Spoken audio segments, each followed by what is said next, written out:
एक बार की बात है। एक गांव था जहां पर भोला और मनोहर नाम के दो पक्के दोस्त थे। पूरा गांव उनकी दोस्ती की मिसालें दिया करता था। दोनों बचपन से साथ थे और कोई भी उन्हें देखता तो यही कहता था कि दोनों सगे भाइयों से बढ़कर हैं। अक्सर मनोहर गड़बड़ किया करता था और भोला उसकी गलतियों को सुधारने में मदद करता था। एक दिन मनोहर भागता हुआ भोला के पास आया। अरे अरे, क्या हुआ मनोहर भाई? तुम इतनी तेजी से क्यों भाग रहे हो? क्या तुम्हारे खेत में फिर से सांड घुस आया है? अरे नहीं नहीं भोला, मैं तो एक बहुत बड़ी खुशखबरी लेकर आया हूँ। मेरी नौकरी लग गई है। अरे वाह, ये तो बहुत ही खुशी की बात है मेरे दोस्त। मैं सच में तुम्हारे लिए बहुत खुश हूँ। लेकिन भोला, मेरी नौकरी दूर बड़े शहर में लगी है और मुझे वहीं जाना होगा। मनोहर की ये बात सुनकर भोला थोड़ा उदास हो जाता है। तुम बिल्कुल भी फिक्र मत करो भोला, मैं तुमसे मिलने आता रहूंगा। हाँ मनोहर, वैसे ये अचानक से तुम्हारी नौकरी इतनी दूर शहर में कैसे लगी? मैंने इस नौकरी के लिए एग्जाम दिया था। मुझे नहीं लगा था कि मैं पास हो पाऊंगा, इसीलिए मैंने ये बात किसी को नहीं बताई। पर देखो, मैं पास हो गया। वाह मनोहर, ये तो कमाल है। पर तुम एक बार अच्छे से सोच लो, ऐसा क्या है जो हमारे इस गांव में नहीं है? भला तुम इतनी दूर क्यों जाना चाहते हो? कहीं तुम्हारा ये फैसला गलत ना साबित हो जाए। अरे, ये तुम कैसी बातें कर रहे हो भोला? तुम कैसे दोस्त हो? क्या तुम नहीं चाहते कि मैं बड़े शहर में काम करूं और खूब आगे बढ़ूं? नहीं नहीं मनोहर, भला मैं ऐसा क्यों चाहूंगा? ठीक है, अगर तुम खुश हो तो मैं भी खुश हूँ। चलो, चलकर तुम्हारे जाने की तैयारी करते हैं। इसके बाद जल्द ही मनोहर का शहर जाने का दिन आ गया। भोला मनोहर को बस में बिठाने आया था। 5 साल बीत गए लेकिन मनोहर एक भी बार गांव नहीं आया। एक आध बार भोला उससे मिलने शहर जरूर आया था, लेकिन समय की कमी होने के कारण मनोहर उसके साथ गांव नहीं जा पाता था। दूरियां होने के बाद भी मनोहर और भोला की दोस्ती में कोई कमी नहीं आई थी। ऐसे ही काफी वक्त बीत गया और भोला की शादी हो गई। एक दिन भोला ने मनोहर को फोन किया। क्यों भाई मनोहर, कितने साल बीत गए हैं और तुम एक बार भी गांव नहीं आए? अरे, अब तो आ जाओ, अब तो तुम्हारी भाभी भी आ गई है। भोला, मैं जल्दी ही आता हूँ। मुझे तुमसे बहुत ही जरूरी बात करनी है। अच्छा, ठीक है। अभी मैं चलता हूँ। मैं तुमसे जल्दी ही मिलूंगा। इतना कहकर मनोहर ने फोन काट दिया।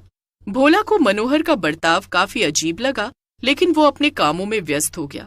उसने अपनी पत्नी राधा को बुलाया और उससे बोला, सुनो, मैंने तुम्हें बताया था ना कि मेरा बचपन का एक दोस्त है मनोहर।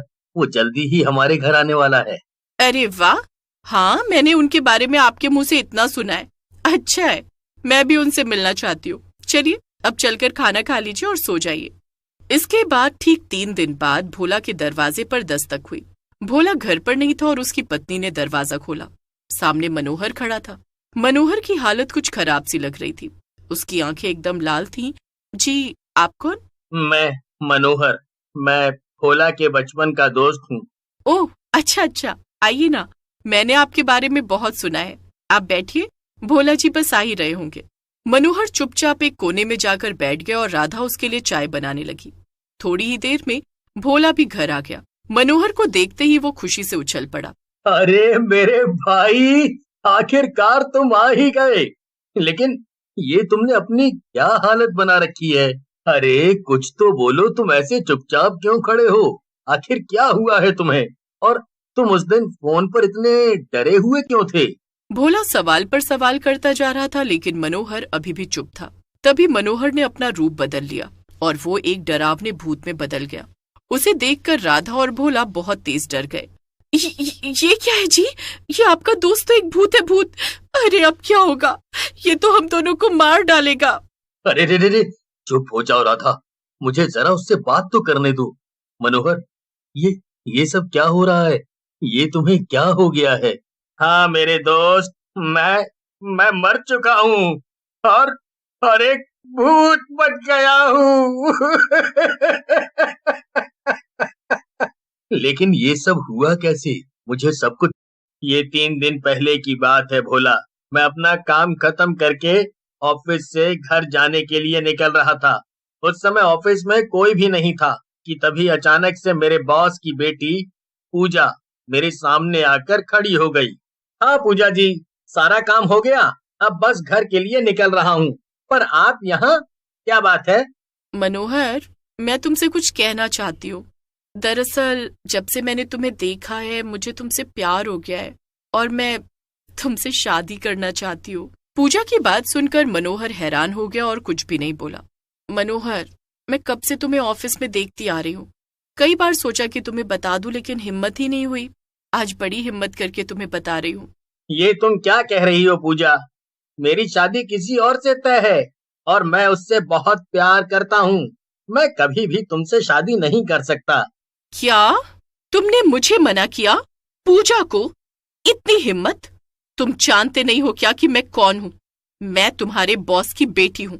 मुझे मना करके तुम अपनी नौकरी को खतरे में डाल रहे हो। हाँ, मुझे बहुत अच्छे से पता है कि तुम कौन हो, लेकिन मैं बस तुम्हें सच बता रहा हूँ।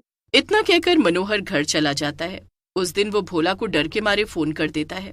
मनोहर ने पूजा को मना तो कर दिया था, पर उसे इस बात से बहुत डर लग रहा था कि कहीं बात उसकी नौकरी पर ना आ जाए। अगले दिन मनोहर सीधा अपने बॉस के पास जाता है और पूजा भी वहीं थी। सर, आप प्लीज पूजा को समझाइए कि मैं इससे शादी नहीं कर सकता हूँ। मनोहर, मैंने आज तक अपनी बेटी को किसी भी चीज के लिए मना नहीं किया है और तुमने उसका इतना अपमान किया। पूजा बेटी, तुम इससे अपने अपमान का बदला ले लो और इसे सबक सिखाओ। पूजा को अपना ये अपमान बर्दाश्त नहीं होता है और वो गुस्से में पास रखा टेबल लैंप उठाती है और मनोहर के सर पर मार देती है। मनोहर वहीं गिर जाता है और चोट गहरी होने के कारण मनोहर की जान चली जाती है। इसके बाद पूजा और उसके पापा मनोहर की बॉडी को उठाकर जला देते हैं। और इस तरह पूजा और उसके पापा ने मेरी जान ले ली। क्या? ये तो तेरे साथ बहुत ही बुरा हुआ मेरे भाई। पर उस पूजा का क्या हुआ? वो अभी आजाद घूम रही है। हाँ भोला, बॉस बड़ा आदमी था, इसलिए अपनी बेटी को बचाने के लिए उसने ये साबित कर दिया कि मैंने आत्महत्या की थी और अब मेरे ऑफिस में सबको यही लगता है। कोई बात नहीं मनोहर, मैं तेरे जीते जी तो तेरी कोई मदद नहीं कर पाया, पर तू चिंता मत कर, अब मैं तेरी मदद जरूर करूंगा। भोला सामान पैक करके भूत के साथ शहर के लिए निकल जाता है। शहर पहुंचकर भूत भोला को वो ऑफिस दिखाता है जहां पर उसकी जान गई थी। भोला बिल्डिंग में घुस जाता है और बॉस के ऑफिस को ढूंढने लगता है। अंदर बॉस के साथ साथ पूजा भी थी और दोनों आपस में कुछ बातें कर रहे थे।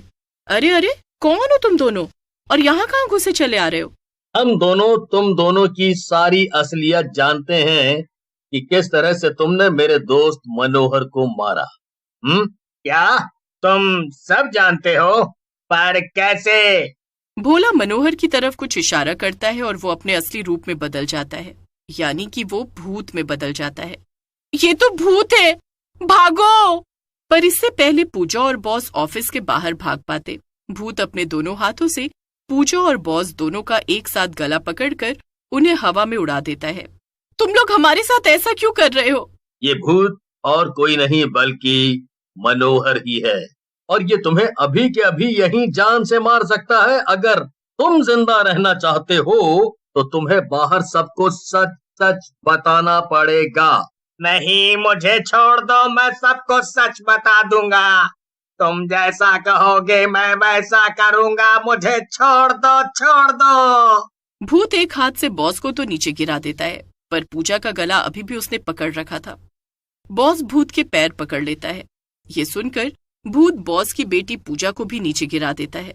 सब मिलकर कहते हैं, बेचारा मनोहर कितना अच्छा था, मुझे ऐसे ऑफिस में काम नहीं करना जहाँ हमारी जान को खतरा हो। हाँ, मुझे भी। चलो सब ये ऑफिस छोड़ देते हैं। सभी लोग ऑफिस छोड़कर चले जाते हैं। भोला मेरे दोस्त, अब मुझे जाना होगा। मेरी आखिरी ख्वाहिश इन लोगों से बदला लेने की थी और वो पूरी हो गई। अब मेरी आत्मा को शांति मिल जाएगी। इतना कहकर भूत गायब हो जाता है। पूजा और बॉस को पुलिस पकड़कर ले जाती है और उनका ऑफिस भी बंद हो जाता है। भोला भी वापस अपने गांव में जाकर रहने लगता है।